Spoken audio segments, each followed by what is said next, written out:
25শে জানুয়ারি আমরা যে পিকনিকটায় গেছিলাম তার কিছু কিছু মুহূর্ত তোমাদের সঙ্গে আগে শেয়ার করলেও পুরো ভিডিওটা শেয়ার করা হয়নি, তাই ভাবলাম আজকে তোমাদের সাথে শেয়ার করি। সকালবেলা এই 11টা নাগাদ আমরা গাড়ি করে বেরিয়ে পড়েছিলাম দিল্লির ফেমাস সুন্দর নার্সারির উদ্দেশ্যে, যেটা কিন্তু দিল্লির একটা বেশ পপুলার পিকনিক স্পট।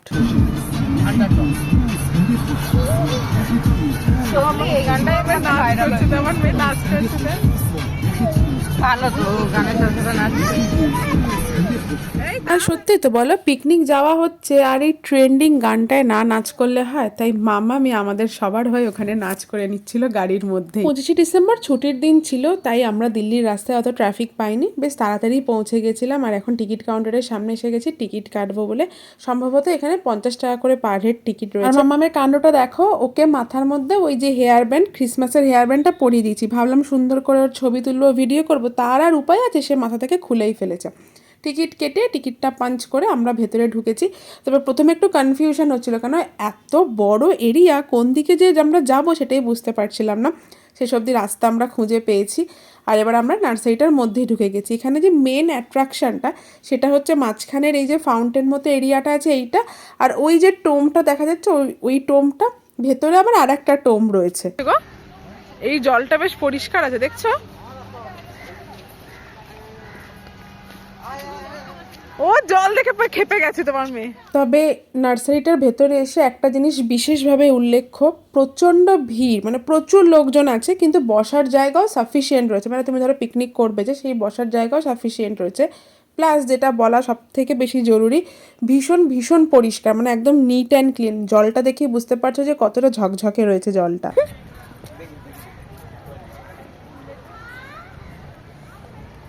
হ্যাঁ, এই তোমার হিরোইন লাগছে আমার মামামকে।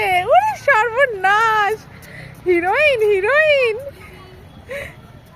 সেদিন আমাদের কপালটা বেশ ভালোই ছিল বলতে গেলে, কারণ দিল্লিতে সেদিনকার ভীষণ সুন্দর রোদ উঠেছিল। তো মোটামুটি একটা ভালো জায়গা খুঁজে নিয়ে আমরা সেখানে বসে গেছিলাম। তোমরা তো দেখিয়েছো, আগের ভিডিওতে শেয়ার করেছিলাম অর্ণবের বার্থডের কেকটা ওখানে কাটা হয়েছিল। আর মৌমিতারা না র্যাকেট নিয়ে গেছিলো। তো দাদা, মানে মৌমিতার হাজব্যান্ড, আর অর্ণব সব ওরা র্যাকেট খেলছিল। আর মাম্মা আর আমাদের সঙ্গে আরও একজনটা ফ্যামিলি গেছিলো, তাদের সঙ্গে একটা ছোটো বাচ্চা ছিল। ওরা ওদের পিছন পিছন আর কি শাটল ককটার মতো ওরাও দৌড়াদৌড়ি করছিল। দিল্লিতে শীত বলো অথবা গরম, দুটোরই প্রকোপ এত বেশি, চট করে না বাইরে বেরোনোটা একটু প্রবলেম হয়ে যায়। তার উপরে অর্ণবের অফিসের এত বেশি প্রেশার থাকে, ম্যাক্সিমাম টাইমটা আমি আর মাম্মাম ঘরেতে একাই থাকি। কিন্তু যখন সবাই মিলে এরকমভাবে ঘুরতে বেরোই, এই খোলামেলা পরিবেশে আশেপাশে সকলকে আনন্দ করতে দেখেও না নিজেদেরও মনটা ভালো হয়ে যায়। দেখো সবাই কি সুন্দর এখানে বসে বসে পিকনিক করছে, কত ভ্যারাইটি রকমের খাবার দাবার সবাই নিয়ে এসেছে। আগের দিনই তোমাদের বলছিলাম না যে আমরা আসলে শিওর ছিলাম না যে এখানে ননভেজ খাবার অ্যালাউ আছে কিনা। আর সত্যি কথা বলতে যা আশপাশে দেখলাম, খুব একটা কেউ ননভেজ খাবার এনেছে বলে একদম মনেও হলো না। ভাগ্যিস আমরা ভেজই নিয়ে গেছিলাম, কারণ বলা যায় না ননভেজ খাবারের সাথে যদি কোনো প্রবলেম হতো। লাল শাক, লাল শাকের ব্রিড এটা। ফুলটা দেখো, ফুলটা সরষে ফুল। এগুলো সরষে শাক মনে হচ্ছে। সরষে শাকই লাল হয়ে গেছে। এই দেখ না, পাতাটা গ্রিন ছিল, এটা লাল হচ্ছে। ওই দেখ না না, পাতাটার কালারটা লাল দেখাচ্ছে। আমরা যে জায়গাটায় বসেছিলাম, মৌমিতারা সবাই বলে চল আমরা আরেকটু ভেতরে গিয়ে বসি, কারণ আমরা একদম গেটের সামনের দিকটায় বসেছিলাম, তো তাই একটু ভেতর দিকটায় গিয়ে বসার চেষ্টা করছিলাম।